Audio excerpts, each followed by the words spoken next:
Praise lord. దేవుని పరిశుద్ధ నామమున మీ అందరికీ వందనాలు. ఈ సంవత్సరం చివరిలో దేవుడు నా మనసులో ఉంచినటువంటి మాటలు మీతో పంచుకొని మిమ్మల్ని ప్రోత్సహించాలని ఆశపడుతూ ఉన్నాను. గడిచిన కాలమంతయు దేవుడు మనల్ని కాచి కాపాడి సంరక్షించి మేళ్లతో తృప్తిపరిచి మనం ఎదుర్కొనేటువంటి ప్రతి ఒక్క ఆటుపోటలో దేవుడు మనకు తోడుగా ఉండి వాటిని తప్పించి జయాన్ని మనకు అనుగ్రహించినందుకు మనం చేయాల్సినటువంటి రెండు ప్రాముఖ్యమైనటువంటి విషయాలు ఏంటంటే, మొట్టమొదటిగా గతంలో చేసిన మేలులన్నిటికీ దేవునికి మనం కృతజ్ఞతాస్తుతులు చెల్లించే వారంగా ఉండాలి.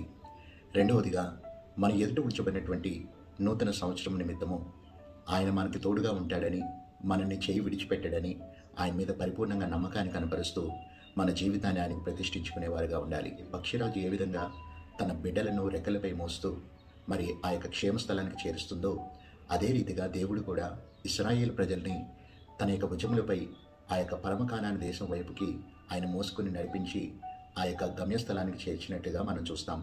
అదే రీతిగా మీ జీవితాల్లో కూడా గడిచిపోయినటువంటి సంవత్సరం అంతా కూడా దేవుడు తన యొక్క రెక్కల మీద మిమ్మల్ని మోసి ఉన్నాడు. అదేవిధంగా రాబోతున్నటువంటి నూతన సంవత్సరం అంతా కూడా ఆయన తన రెక్కలపై మిమ్మల్ని మోయటానికి సిద్ధంగా ఉన్నాడు.